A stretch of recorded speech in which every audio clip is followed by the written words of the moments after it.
Alright lads, what is up? It is your boy, the Chillest Phil, back at it again with another video, and in this one, it's actually going to be a video that I know everybody else and their fucking mother is going to make, but it is every map in the Aether storyline ranked, and the thing is I'm excluding anything from World War II, Infinite Warfare, and anything from the Chaos storyline. This is strictly Aether. All we're going to be looking at is maps released with Ultimus, Primus, Victus, yeah.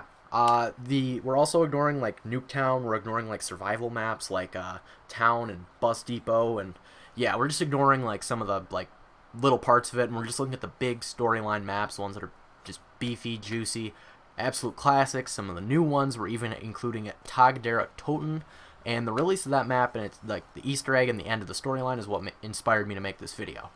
And I know probably somebody like Tim Hansen, Johnny J, Rad Austin are all gonna make this video, and I'm not trying to, like, part of it is I do want to get this video out first.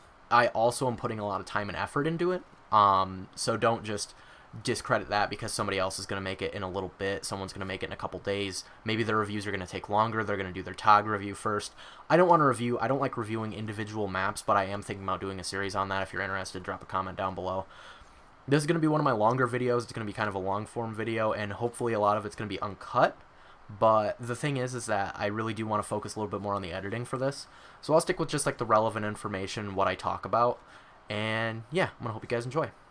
So at our lowest spot, and I don't have any numbers for this. I didn't count up every map on here. I have the whole list sitting in front of me.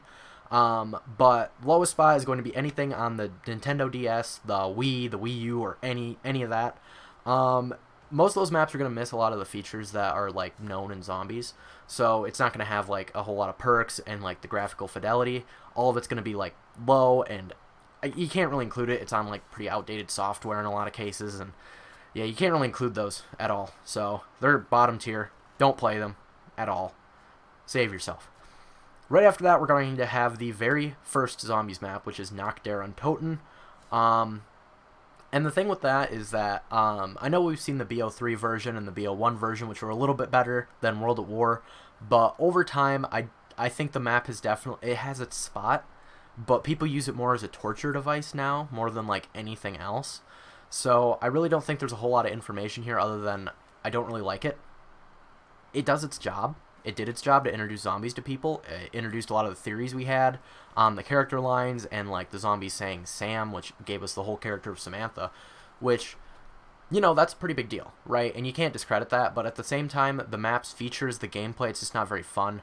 Should mention this is all based on opinion. I shouldn't have to explain that at this point, but definitely it is based on opinion, and I'm not going to hold back my opinion. This is what I think of the maps. So in my ranking, Noct is just above the Nintendo DS. Alright, coming in right after that, a little bit better, is Transit. And this is pretty low on the list, you'll notice, for a lot of reasons. The fog, the incompleteness of the map, the lava, the denizens, the Bowie knife being the best gun on the map. Even better than the Galvanuckles, because at least the Bowie knife looks cool. The Galvanuckles are just tasers and a punch, I guess. Kind of stupid, honestly. I don't really like the idea of Galvanuckles in a lot of cases. They're just kind of stupid to me. All I can think of is Bioshock for some reason, like the giant mech suit man, you know. But Transit is down on the list for so many reasons. Introduced us to probably the most annoying crew, which is Victus, and that's only because we like Ultimus and Primus just that much more. Obviously they've grown in the community's eyes since then, but you can't discredit how fucking annoying Marlton is. Stu is like a perverted, weird zombie man. The reason he can hear Richtofen is because he ate zombie flesh. I mean, he's like a fucking anti-vaxxer, basically. How can you like him? I don't understand. But yeah, Transit's low on the list for vast, overarching set of reasons. And it is what it is, right? Coming in right above that is 5, and I don't think anybody was surprised with that. 5 is so boring to me, just because setting up on that map is like virtually Herculean. I mean, I can't have fun on that map. I always feel like the next round the Pentagon Thief's gonna show up, steal my gun. Getting the Winter's Howl is boring in a lot of cases. The best thing on 5 is the Bonfire Sale, the cheaper Pack-a-Punch, and even that doesn't really make up for all of the annoyances with that map.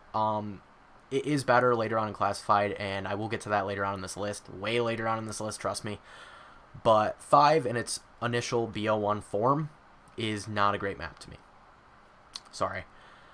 Next, we have Varrock, the second map in Zombies ever. And this one introduced all of our 4 perks, the ones that were all removed, save for Quick Revive. And the thing about this map that really sets it apart from some of the other starting maps, some of the initial World at War maps, is spawning in different rooms than your compatriots. And I think that sets it apart a little bit with the team play aspect. I think it's a lot of fun to get around the map and turn on power just to get to the other room with your friends. I also think playing this map solo is kind of fun because you can get a whole map train going, and because the whole map is so small, it doesn't feel like a whole map train does on something like Mob of the Dead or Blood of the Dead or, Moon or like Kino. I think it's a lot more fun when it comes to that, but everything else about the map kind of sets me away from it. I think the AI on World at War and even BO1 can be kind of crappy at times, and I really think the aesthetic of the map isn't very good. I like the whole insane German scientist thing, don't get me wrong, but every German we met was an insane German scientist in the storyline, and I don't think that holds up over time. It was cool in 2010, and like when it got remastered in Black Ops 1 or 2011, whichever year it was, whatever, don't judge me, I'm not a historian, but I really don't think the map is fun in 2019. Just an opinion. Next, we have Die Rise, and if anybody is mad about this, I completely understand. You want the map remastered, you want the map remade, whatever. Honestly, I could care less at this point. Everything's going to get remade in some form. If it doesn't end up as a DLC 5 Victus remastered or whatever for Black Ops 4, it'll end up in Custom Zombies. There's no reason it wouldn't, other than, it's a pretty shitty map, honestly. The only good redeeming quality of this map, well, there's 2. The jumping jacks are cool, and the Sliquifier is a lot of fun. Being able to slide around with that in different areas where you can train. There's definitely a lot of room in this map, despite the close quarters feel of the hallways and stuff, but honestly, the perks going to different floors, getting your weapon stolen by Pack-a-Punch, dropping all the way down and fucking dying by falling off a building in the middle of China for some fucking reason, where you were supposed to build a tower, or fucking activate the tower for Maxis, or whatever. I don't know. The storyline aspect of the map is great. The Easter egg can be done on round 1, and it was one of the fastest Easter eggs ever found, considering that Easter eggs had only been around for like 4 maps before that. But I have to give it a solid 2 out of like 50. It's just, it does not hold up today. After that, we have Blood of the Dead, and a lot of people are probably going to say, I log into this map and play it every single day. But if Blood of the Dead had come out in 2010, you would not log onto it and play it every single day. Trust me. Blood of the Dead has enough issues on its own without considering the other maps that we had in Black Ops 4, which some of them did a little bit better than others on this list, I will admit. But Blood of the Dead is definitely the worst map in Black Ops 4 for me. That's even considering Voyage of Despair and 9 and Dead of the Night. And Ancient Evil, I suppose, but that's kind of a really good map. But not about the Chaos storyline. Blood of the Dead. The Magma Gat is stupid. If you're not running PhD Slider, it's going to kill you. So will the Acid Gat still, because splash damage needs to be a thing in 2019, just so you can run 1 perk to crutch it.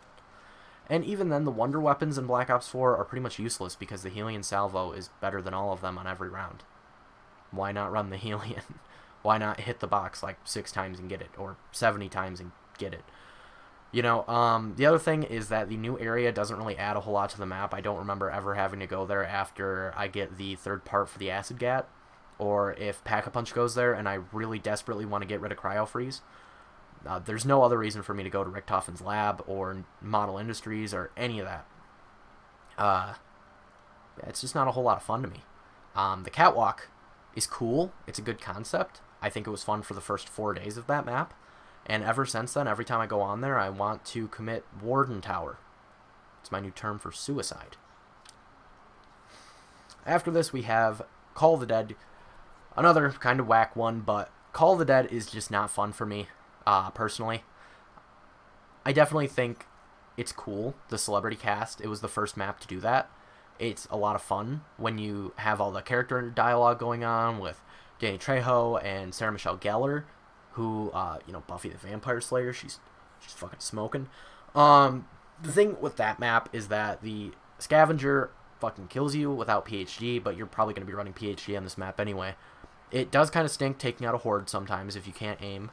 The VR11, not very good, not very fun, especially in solo. I will say that the Easter egg in this map is pretty cool. It's one of the good ones. I don't think you can solo the Ascension one, and if you can, I'm sorry for not knowing that, but I've never done a Black Ops 1 Easter egg in my life, and I don't really want to. There's no reason to. I already can see the cutscenes on everybody else's channel, so why would I do it for mine? But Call of the Dead. It's fun to train with the AK-74U. It's fun to PhD flop off of things. And yeah, that's about it. George is frustrating as hell. He spawns back in every single round. I know you can get a Perkaholic off of him and eventually the Wonderwaff, but like I said, it's just not very fun for me. On to the next one.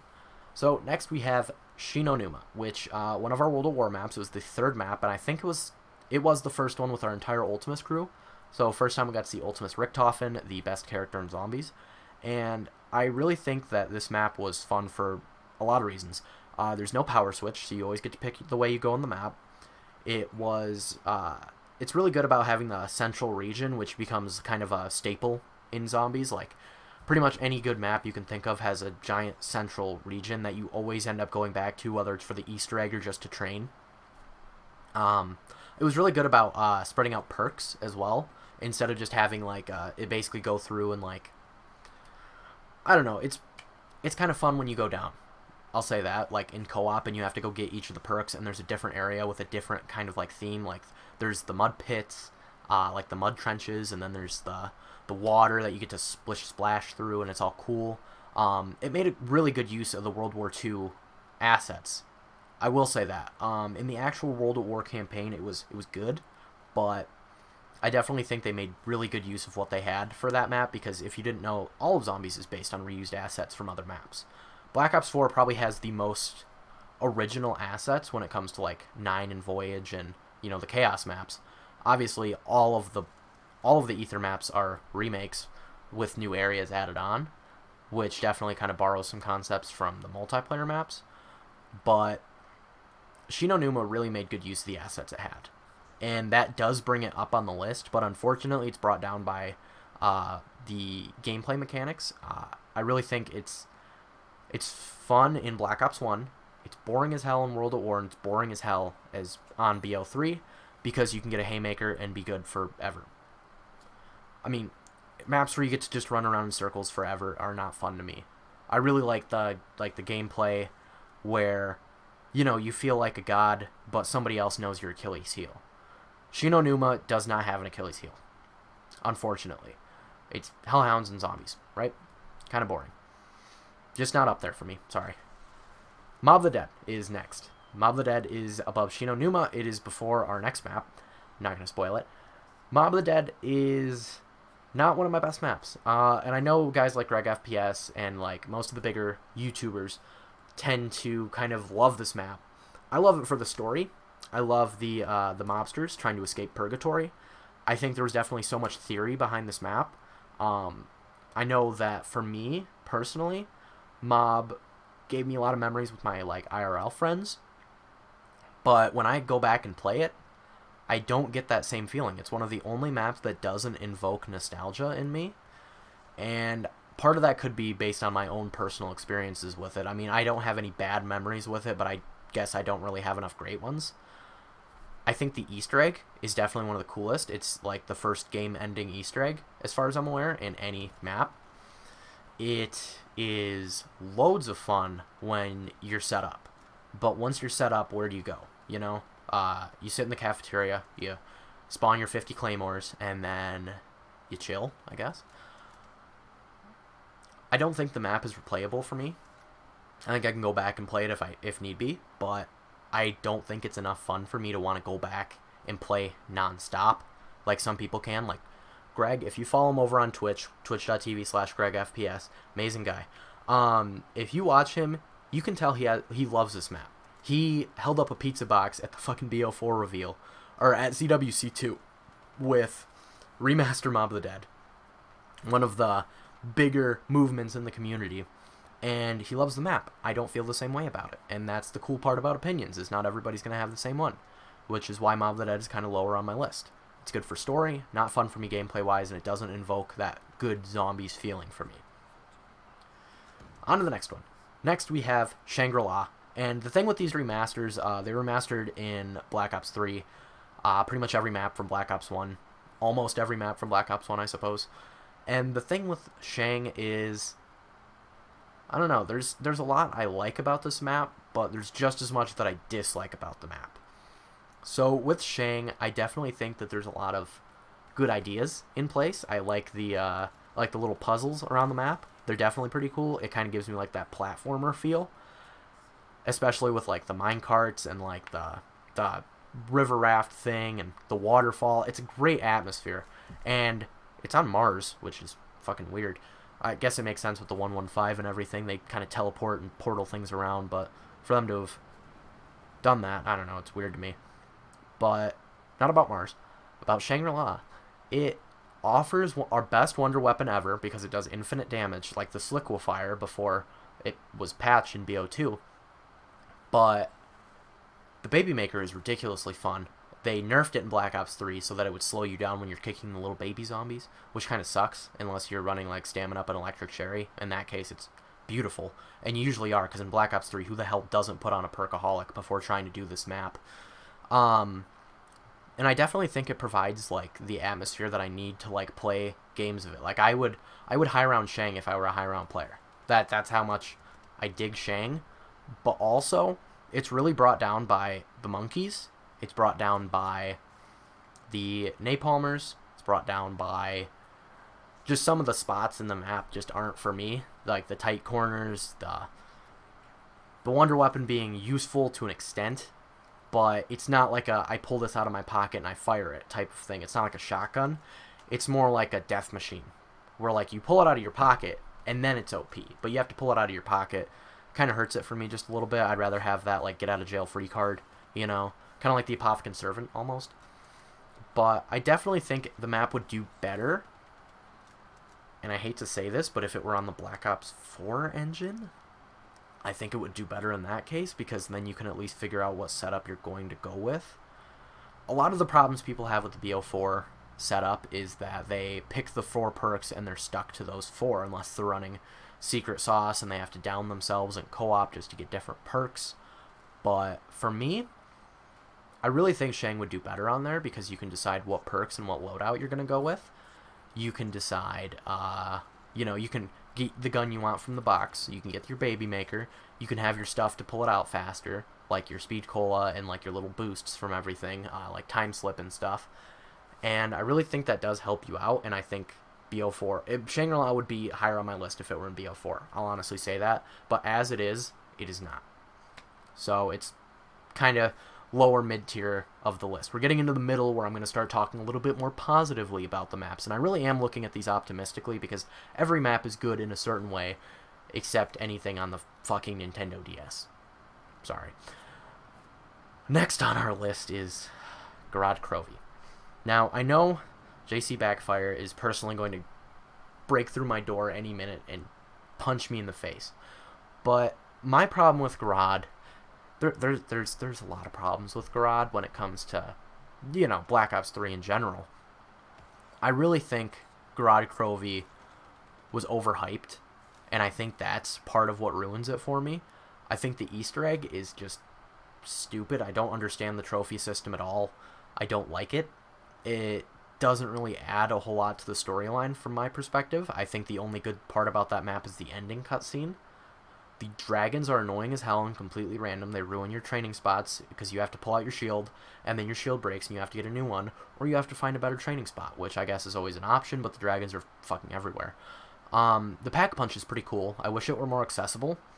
Like, if it were just an area within the map, instead of being like a separate area that's its own little location. I do like it for resetting the zombie spawns and getting like all of them trained up and then bring them downstairs and just murk them. I think the Mangler was cool. He's definitely not as overpowered as the Whistlings are in World War II, but I also think they're kind of annoying with electric shocks. I think the Valkyrie rounds are stupid, and I hate Valkyries because they were so glitchy. The Ray Gun Mark III is not very fun to use. Once you get past round 50, it's pretty much useless, and even before that, it kind of, like, you still get hit by zombies. It's annoying. You have to, like, pre-fire that thing, like, 4 times just to, like, actually get zombies out of the way. There's nowhere to... I guess there's not a whole lot of room for different strategies other than, like, one thing, which is running around with the Mark IIIs, and then after that, you're just going to have to go with the regular BO3 strategies of, you know, alternate ammo types over and over again. Your fucking fire bombs and shit. Blast furnace, that's what it's called. Blast furnace. I really don't like Red Crovey. The reason it's higher on the list than I personally would have put it at first, just like from the top of my head, it would have been like very low tier. But it does get a few points for the community, the hype around it, which I will say was overhype, but hype nonetheless. I definitely liked seeing the PPSH reactions, that whole vid by Mr. Telexify where he gathered everybody's reactions to it, or a fair chunk of everybody's reactions to it. But the map is just ruined for me for so many different reasons that I can't justify putting it above the middle of the list. So, yeah, it's left where it is. After that, we have actually the map that was chronologically after that, which is Revelations.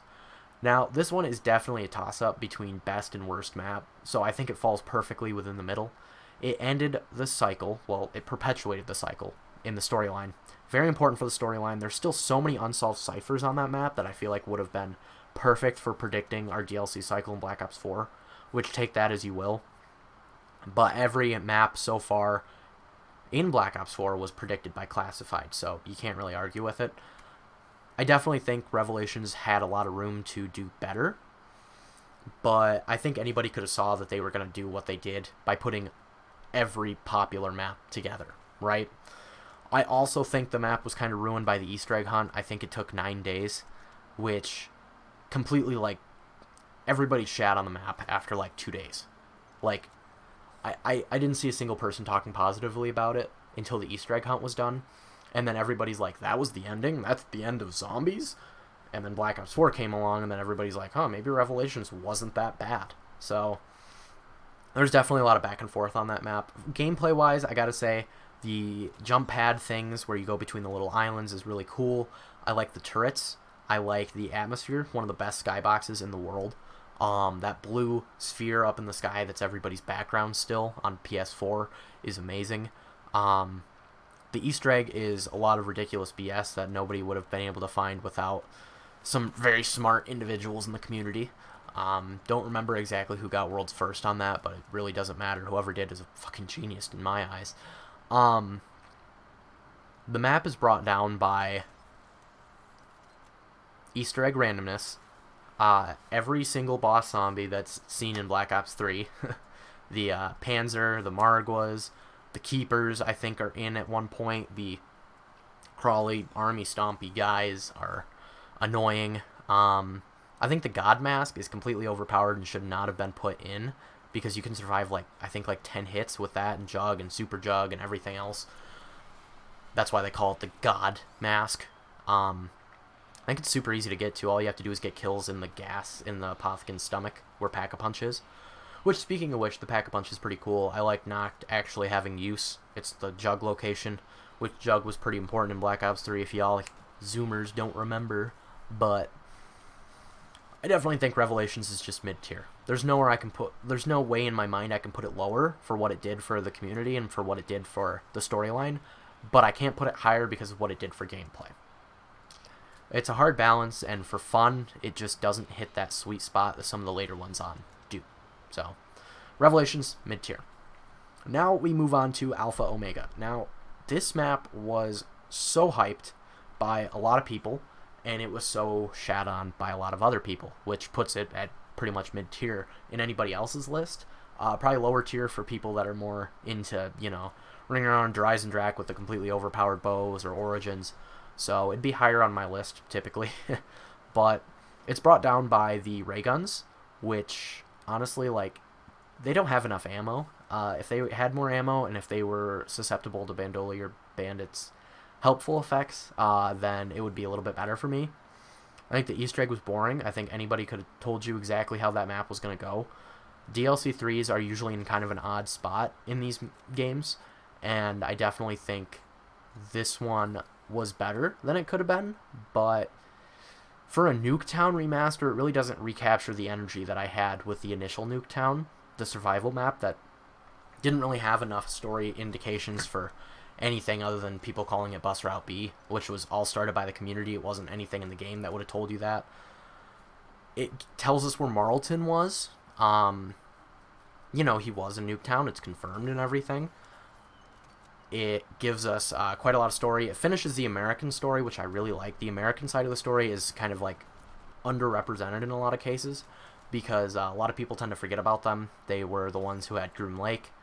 They set up the APD and Alpha Omega. They invented a few perks as far as I'm aware. I mean, I like to believe that they invented Vulture Aid and Who's Who and Tombstone because they're all at American locations, or at least they're teleported in with the American team of Victus because they're all, you know, Americans. I use the term American very loosely, but I definitely consider them to be vital to so much of the storyline. They funded Group 935 after they disbanded. They just set up so many things in the storyline that never really get explored until this map, and they're usually only seen before that in ciphers. I think 5 and Classified definitely tie into that, but they were more focused around different things. I really dig Alpha Omega, but the thing is that I think it's really cramped. I wish there was more room. I don't think they had to fill it with nearly as much debris as they did. I think it would have been better if there was a way to clear all the debris from the middle and have it like classic Nuketown. But the only way to do that, I think, is the round 200 thing, which I'm not sure on the exact details of that because I wouldn't want to go to round 200 anyway. But the map would be a lot better if the ray guns were better. It would be better if it were less cramped. And I enjoy it for what I enjoy it for, which is the storyline. The storyline for that map is fairly unmatched by anything else. I love it to death, but it's slightly higher than mid-tier. It's upper mid-tier. That's it for me on Alpha Omega. Next, after this, we have Ascension. This is all forms of Ascension, just like any of the other remasters. I definitely think Ascension is fun. I think the first map with PhD is one of the most fun in the world. It also has the Thunder Gun. It has the monkeys where you can get the free perks from them.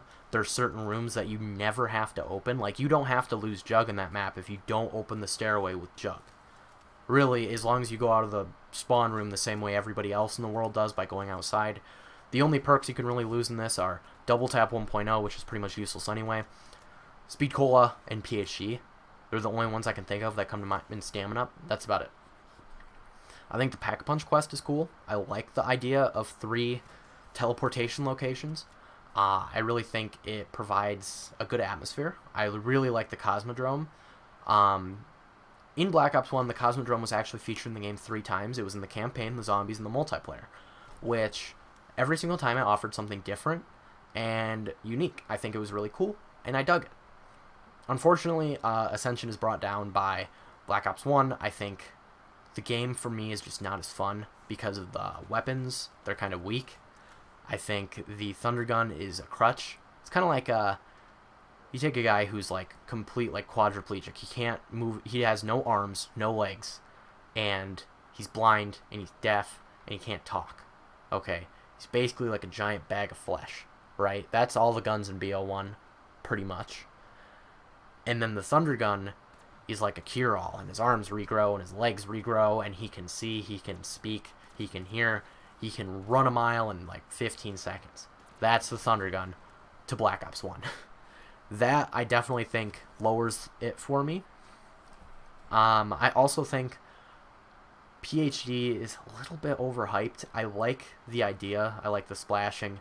It's fun gameplay-wise, but it gets pretty heavily relied on, especially with the explosive weapons. It also gets relied on for the flop. The flop is cool. I like the flop, but it kind of flops in my mind. So I'm gonna have to say PhD is not one of my favorite perks. I don't really dig it as much for some reason as everybody else does. Not saying like, oh, I'm quirky. Look at me. I don't like PhD. Blah blah blah. But at the end of the day, I just don't dig Ascension quite as much as the others on this list. There's others that are just better than it in a lot of ways, which is kind of awkward because the next map I'm going to say is going to be kind of controversial coming after the others. But that's where Ascension's at. So after that is Moon. Yeah. A lot of people don't really like Moon, and I will say that for a while I was one of them, but going back and playing it, it just gets more fun every time. Groom Lake, so much fun. The Area 51, so much fun. No Man's Land, you know, going for, you know, getting Jug and then like pack-a-punching while you're there.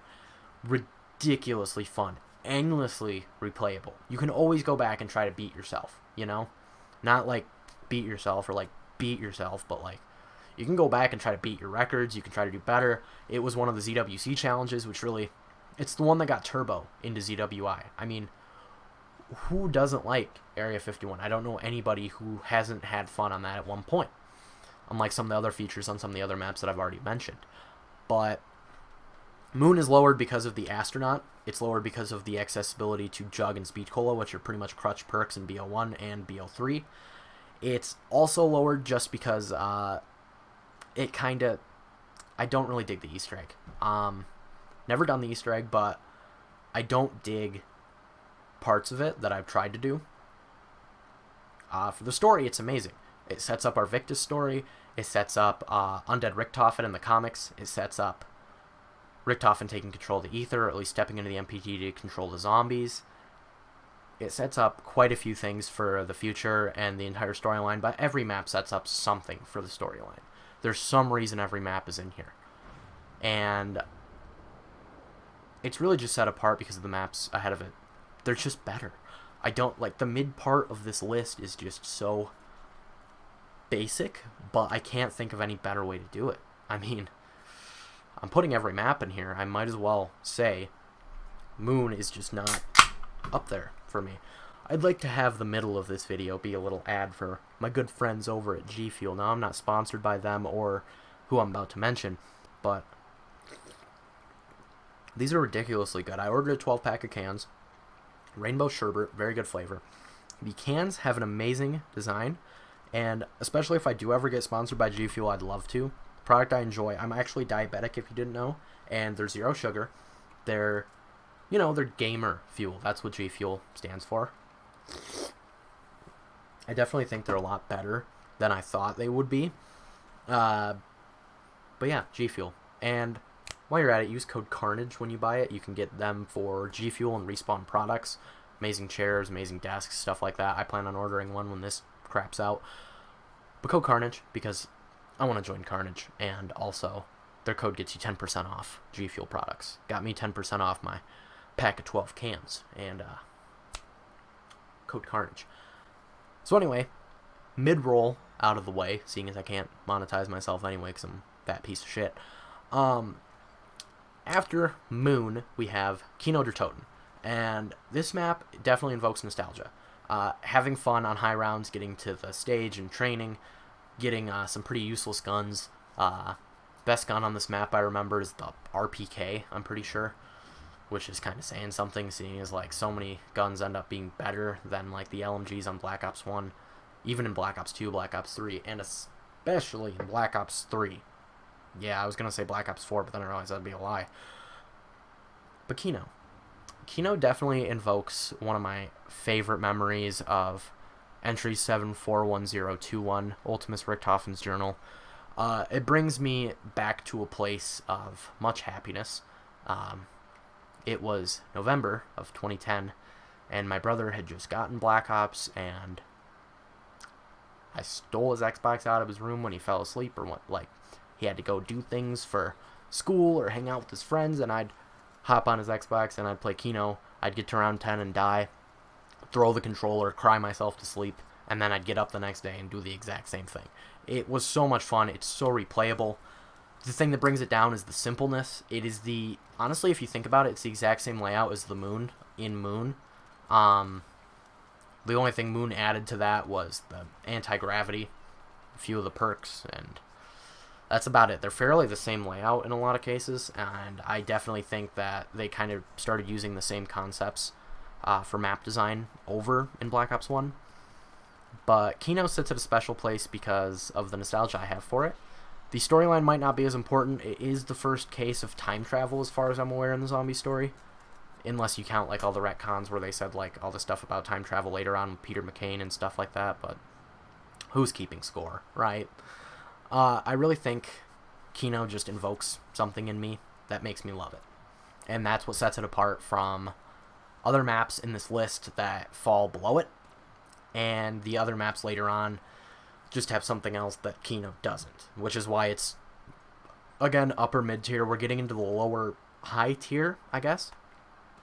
And, yeah, Kino. Love it. But not Kino's a one and done. Kino's a one night stand for me. I'll say it like that. A lot of you whores out there will understand. Kino is a one and done. It's a one night stand. At this point for me in 2019, yeah, it hits that spot, but it hits that spot once, and then I need a couple days away to see the rest of my life. She's in Canada. I'm in the U.S. She goes to another school. You don't know her. You get what I'm saying. So after that, we have the Giant. And this is the Black Ops 3, the Giant. This is not Doris. This is the Giant. You'll notice I haven't had Doris on here yet. That's because I like Doris more than the Giant. But the Giant will always have, again, a special place in my heart. It's ridiculously fun, endlessly replayable. It really gets set apart by the opening cutscene, which is one of like the biggest deals ever in zombies. I mean, new Richtofen steps out of the portal. We haven't seen Ultimus Richtofen since what, like Moon? And I definitely think it provides me with a sense of satisfaction of going back and playing Black Ops 3. And any other map in that game could probably pass. But the Giant gets set apart because I have so many good memories of like watching some of my favorite YouTubers on that. Mr. T-Lexify, The Smith Plays, Lonely Mailbox, MC Sports Hawk. Just going back and watching some of those guys' old videos with the Giant, the theories, and the speculation and everything just flying around. And it really just brings me back. The nostalgia in these maps, and some of them just really put them above the pay grade. You know what I mean? For gameplay, the Annihilator is actually it does fit the map, unlike a lot of people do say. I think it does. The little Easter egg where you activate the beacon for the Fracture is really cool. What's it called? Flytrap, right, with Maxes? Yeah. I definitely think there were things that could have been improved about the map. I wish it had Electric Cherry, although Deadwire is pretty OP on that map. I think it's cool that there are so many starting room records on it that have been set and broken and set again with the RK5 Deadwire strategy, which is like one of the best in the world. I know some like amazing zombie players who played that map for like 3 years already, and they're still playing it. But it is just it's lower, upper tier, higher, mid tier. It's just there, kind of, for me in a lot of cases. I'm really excited about the next few maps, if you couldn't tell. But the Giant hits a spot that it hits. It's that C chord on the piano. It's like the perfect poop, you know? Like, it's a really good poop, but you're not going to remember that poop in a week, because you're probably going to find a better poop. That's what the next maps are on this list, is the better poops. So, yeah. After this, we have Dead Ops Arcade 2. And if you didn't think I was doing Dead Ops Arcade, you're wrong, because they're fucking amazing. Dead Ops Arcade 2 is good for the wildness, the craziness, the Black Ops 3-ness of it. It has a lot of cool features, such as the first-person mode and the little car racing thing you do. But it's brought down just because it doesn't really have the arcade feel, and it has the Black Ops 3 feel. Might as well call it Dead Ops Arcade 3, because it's Black Ops 3, but Dead Ops Arcade, it's where they meet. That brings it down below the other Dead Ops Arcade, which is a little bit later on this list, but for me, Dead Ops Arcade 2 is not something that I think of generally with Black Ops 3, but going back and playing it for this really made it stand out for me, just because I dig it. I really do. I think it provides a really good distraction from a lot of the storyline. I think it is the only non-storyline related map in Black Ops 3. Even if you want to not include Shadows of Evil in that, go ahead and do that. You're fucking wrong. But Dead Ops Arcade 2, really fun. It's, like I said, good poop. It's a good guitar, piano, chord. It strums. It slaps. It hits. It makes its mark. I like it. Now, after this, we have my friend Johnny's favorite map. We have Shadows of Evil. Plus Johnny, check him out. He loves Shadows of Evil. He high-rounded that map for like 3 fucking years.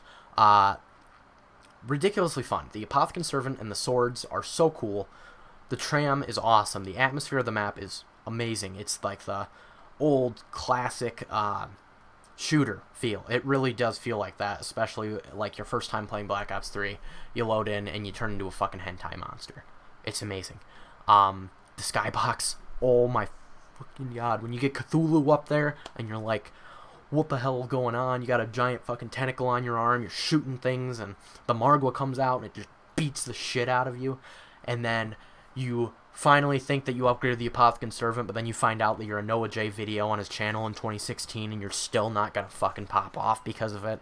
And you think that you need to find the Apothicon Servant upgrade, and then finally they data mine it and figure out that there's no upgrade and it was cut from the game, and woo! This map is ridiculously fun. I wish I had more perks. I really wish it did. That would have made it just a little bit better. I do dig the perks that are on it, and it introduced Widow's Wine, which is a really good perk. I love Widows. It had its own unique HUD, which is awesome. Maps that have their own unique HUD usually are better, except Black Ops 4 in a lot of cases. But Shadows of Evil is really fun, and you can call it a separate map all you want, but it introduced us to the Shadow Man. It, in a way, introduced us to Monty because he's the Shadow Man's counterpart. They're two birds of a feather, two sides to a coin, two faces of the Batman Rogue gallery, you know? Shadows of Evil is really set apart by a lot of the things it introduced, and a lot of the ways you can still go back and find things that are new that you might not have seen before. There's so many side Easter eggs. That's really what Black Ops 3 is a fair chunk of side Easter eggs that let you know what's going on. And yeah, endless replayability. I love it. That's the thing that really sets apart a lot of these higher tier maps, is the replayability. And I love going back and playing this years later. Shadows of Evil, probably the first one I would actively consider lower high tier. Next we have Dead Ops Arcade. The original Dead Ops Arcade with the Cosmic Silverback in the first place position no matter what you fucking do. This game mode is so much fun. It's the classic stick and move arcade shooter. Really like the same thing as like Doom almost. You could really relate this to Doom in the way that the arcade feel would be so amazing as its own thing. Like imagine if there's an Easter egg in every Black Ops 3 or every Black Ops 4 or even like Black Ops 1 and Black Ops 2 map where you can play it from a top-down perspective, shoot around circles, even like you could go upstairs and stuff. It was really cool to have the neat little Easter eggs like the prison break round from Black Ops 1, like which is basically like a remake of Vorkuta. Amazing Black Ops 1 campaign mission. It really holds up even now because arcade games are unbeatable. Nothing can top a good old-fashioned arcade shooter. The reason it is not like higher tier because it is like one of my favorites gameplay wise. The only reason it's not higher than it is simply because there's no storyline. There's no story behind it other than the Cosmic Silverback wants to beat the shit out of you and take all your money. So it does go a little bit lower, but the gameplay is so much fun. The neat little power-ups that they later added to Black Ops 3 mods tools are amazing. I love it. Beautiful map, beautiful atmosphere, beautiful gameplay. Not beautiful storyline, but it still does fall in the upper high tier. After this, we have our newest and final zombie map, Tag der Toten. Tag der Toten, as Craig Houston would probably say. Tag der Toten. It's good. It's really good. I love it. Probably the first Black Ops 4 map that I actively would want like played at my funeral. And later going back, you will see that I'm missing one Black Ops 4 map so far. If you can figure it out, comment it down below right now. Drop a like, subscribe, turn on the notification bell. tell Tim Hansen you want to suck his cock like I do. Tag der Toten, I always want to call it Untoten. Tag der Toten is fun. I'm glad there were no elemental scavengers. I'm glad Victus is the main playable crew. I'm really glad that the VR11 didn't make a return. I'm really glad there's only one wonder weapon, and it is the Thunder Gun.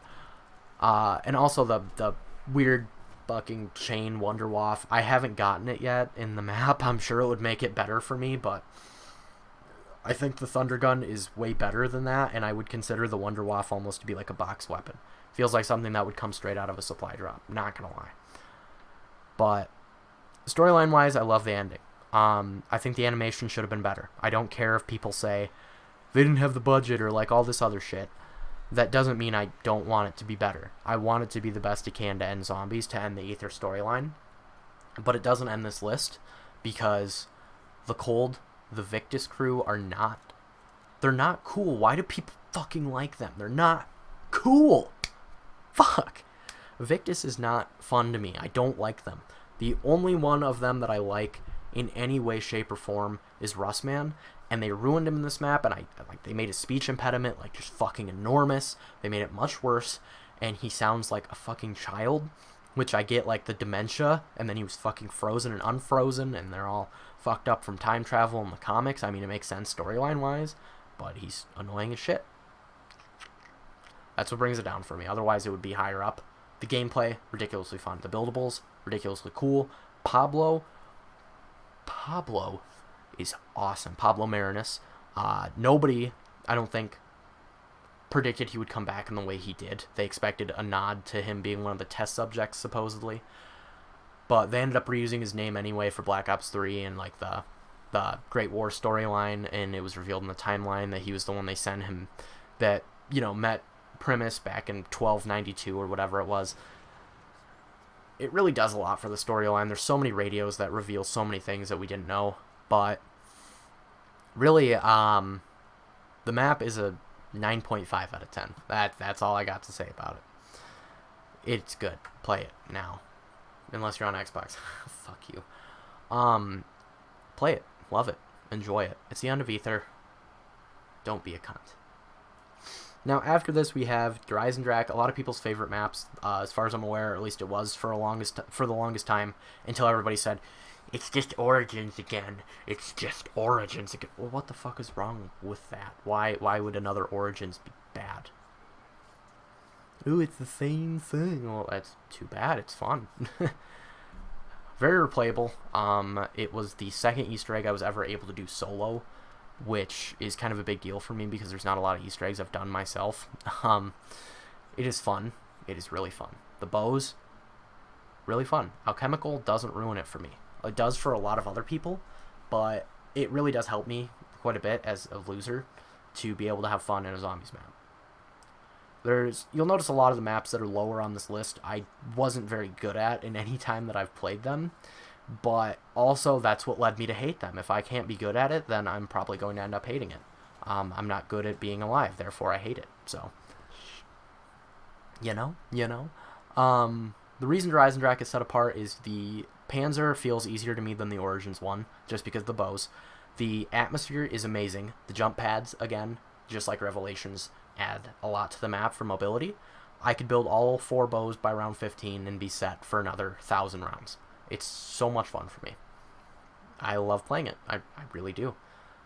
I think it was one of the first maps in Black Ops 3 that really utilized the systems that were put in place for it. The zombie AI is perfect.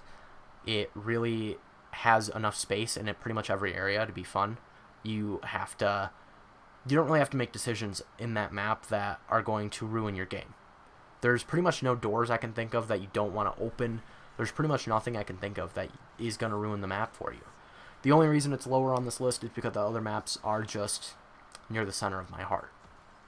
In many ways. So, Dreisendrach, mid, upper tier. After that, we have Dries. The third DLC for World at War, and the final one, because a lot of people seem to think it was a DLC 4. I've seen that in a lot of places, and that's wrong. It is DLC 3, because Nacht was the launch map DLC 1 was Varrock, DLC 2 was Shino, and DLC 3 was Dries. And Dries is fun. Dries is good. Dries is love. Dries is life. It had the first really good cinematic trailer that I can remember. It brought us the classic song, I'm on Dries. Take a good hard look, because I'm pissing on a zombie. It gave us the monkey bomb. It gave us some beautiful character quotes. It gave us some radios in its remaster in Black Ops 1. It gives us one of the best training spots in the world and the best camping spot in the world, the catwalk. The training spot is the combination of the catwalk and the courtyard just outside of it. It gives us the teleporters and the pack-a-punch system, which were milestones for the time. I can still go back on this map in any form of it, including the Giant, and play it, but it does rank above the Giant just because it is infinitely more fun in Black Ops 1 to me. Even with the crappy guns, even with some of the crappier features and the zombie AI, I like it more.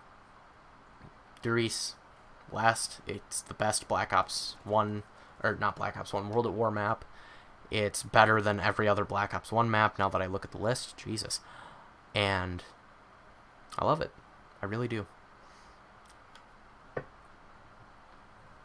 Make sure you edit this out.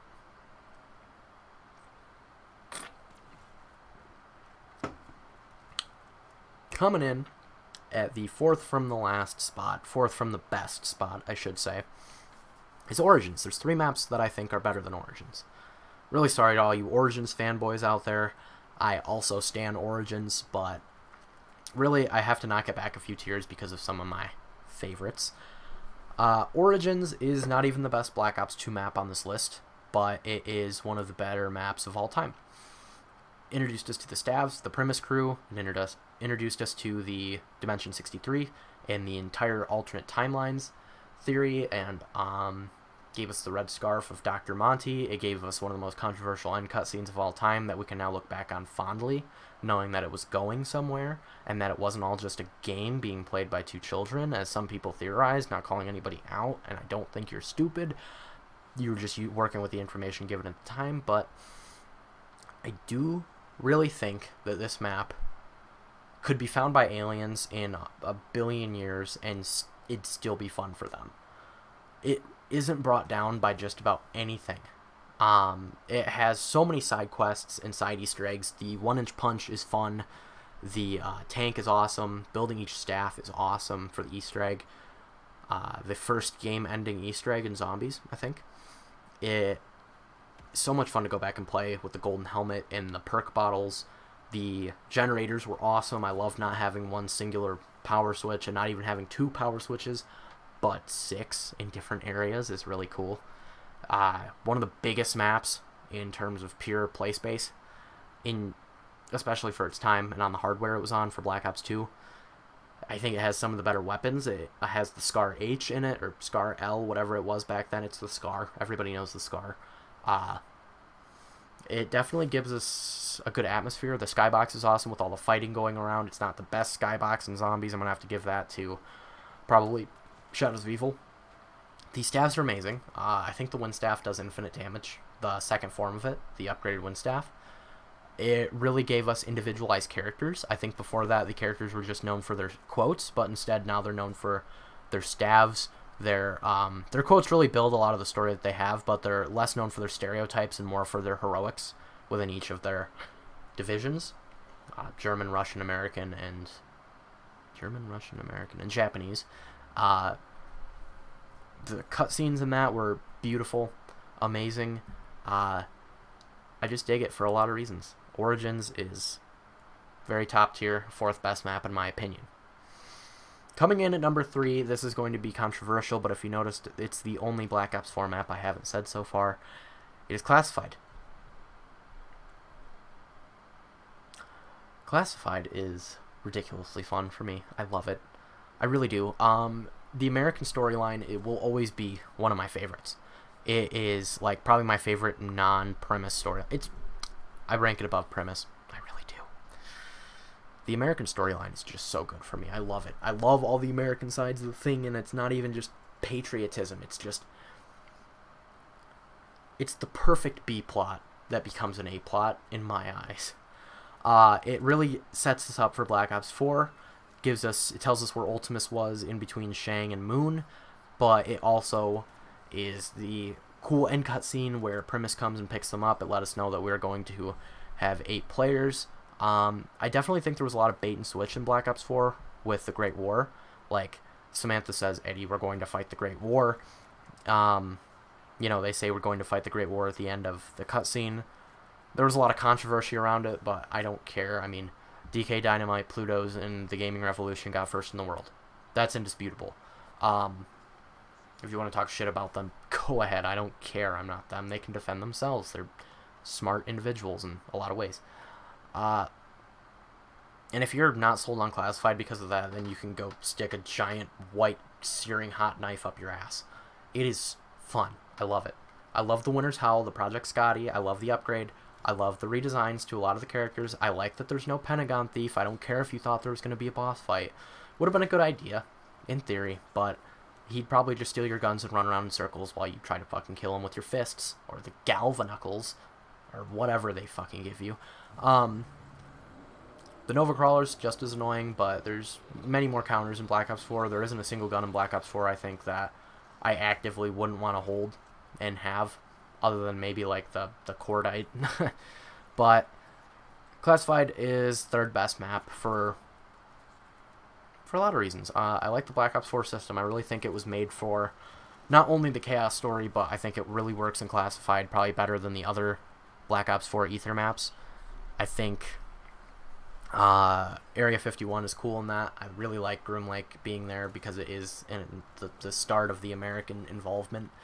I dig the atmosphere. I dig the elevators still being in use, and more than all of that, I just love the map. I love it. I really do. Okay. The second best map, in my opinion, my second favorite, I guess, is Buried. Last Black Ops 2 map I haven't said.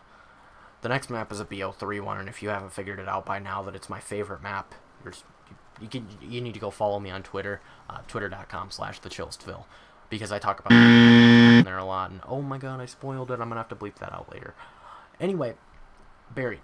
Buried is so much fun for me, a casual, because it has the Paralyzer, it has the Trample Steam, and the Turbine, and the subwoofer, which is really fun. It has Arthur, who is ridiculously cool. It has the Witches, which give you free perks. It has the Maze, which is a lot of fun to go through. It has the jump off the middle of the thing and die when you don't have the well properly opened. It has the chalk wall weapons, which allow you to open everything on round 1. It has the Time Bomb, which is awesome. I love the Time Bomb. Like, you go down and lose all your perks, but no, you didn't. Uno reverse card. You back to square round 12. It's good. I love it. Buried has the end of the Victus storyline, or what we thought was the end of the Victus storyline. It has Samantha go back to Dimension 63 after Maxis gets to the Aether and takes control and sends Richtofen into the body of a zombie, which is a canonical ending. I love it. Buried is my favorite Black Ops 2 map. I can honestly say that. I love it. I don't care if you think I'm a casual. I am. I'll admit to it. Yeah.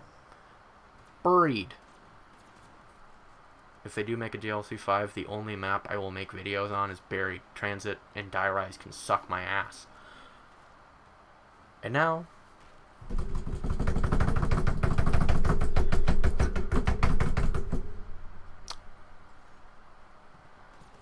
Zetsubou no Shima. That's going to sound so awful. Zetsubou no Shima is my favorite map in Zombies. Zetsubou no Shima is my favorite map in Zombies, and it is for so many reasons. I love the atmosphere. It's spooky. It's the good kind of spooky, not spoopy, as 14-year-old girls say to sound quirky. It is fun. It is so much fun for me. The Thrashers provide just the right level of challenge for me. I love them. Especially when they, like, swallow your dead compatriots. It's awesome. The Thrashers, the atmosphere, the round 50 giant fucking sea monster from Lovecraft. The Takeo was raped by a spider, being confirmed by Treyarch, but not anywhere publicly. It was confirmed behind the scenes, and if you don't believe that, then I don't care. I love it. The spider boss fight, a little mini spider boss fight where you can get free Widow's Wine, is awesome. The actual boss fight with the giant mutated Thrasher and the 50 million Shreks spawning in is awesome. The guns, the marshals, are awesome. The KT4 and Mazamune are awesome. The plants, if you think Zetsubou is brought down by the plants, you are absolutely wrong. You can get every perk without using anything more than classic gobblegums. Using the plants, you can use them to hold zombies. You can use them to get free guns and free perks. You can use the rainbow water and the rainbow bucket and the golden bucket. Use those. There's so many areas to train in the map. You're not slowed down by the water and mud is like nearly as bad as anybody thinks. There's like 3 central traps to it. The AA gun seems completely random, but it's got a very high percentage of success. People just don't try the Easter egg more than one time in like a year, and it hurts them. The map was buggy at launch, and that really brought it down for a lot of people. But I didn't get to play it at launch anyway, so I don't really care. I love it. It is my favorite map in Zombies. And overall, it really wraps up everything for me in this list. Zetsubou is God tier.